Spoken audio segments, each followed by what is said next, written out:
жақсы. Бүгінгі сәлемімізді біз сабағымыздың басымыздағы жаңағы мынандай іс-әрекеттер арқылы бастаймыз деп. Ассалаумағалейкум. Бір-бірлерімізге амандасып, ассалаумағалейкум деп амандасып, қазақша ғана амандасып, Қытай. жапондарша амандасып. Кәдімгі бәріміз тұрып, орнымыздан тұрып, бір-бірлерімізге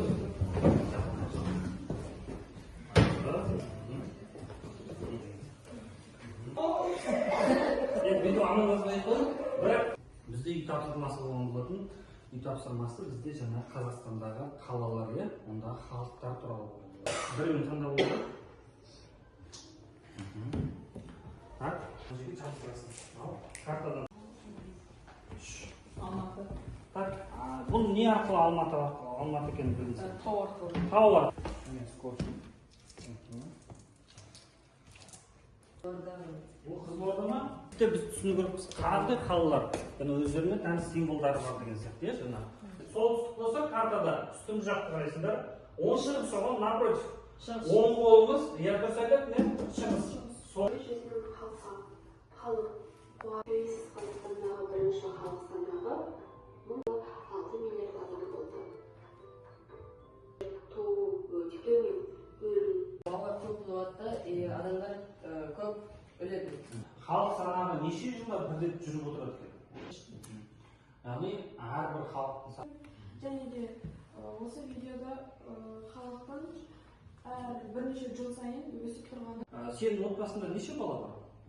7 балаларсыңдар, жаңағы осы бойынша болады екен, жақсы. Мына енді датасын бүгінгі жазсаңдар, біз өткенде жарайды екен, соны ашып қойсыңдар болады.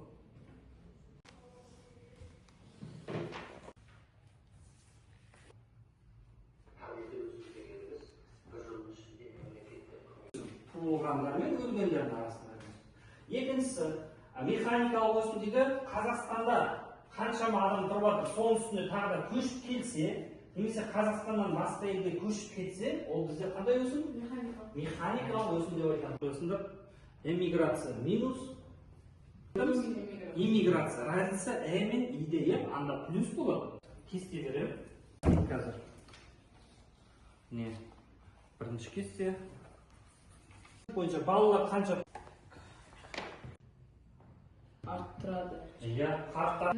Өзі отырып, Кіші көрсеткіштерінің 14 бала 10 баладан туылды ма?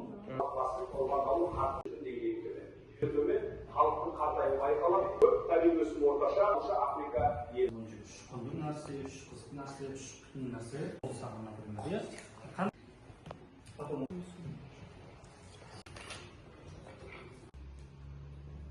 ал келесіден оқиын.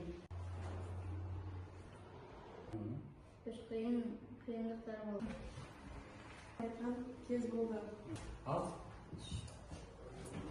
президенттерін таптық. оқушыларды бағалап жүрсек, сен қыздарды болсақ, сенізім бүгін жаңағы жақсы жұмыс жасады.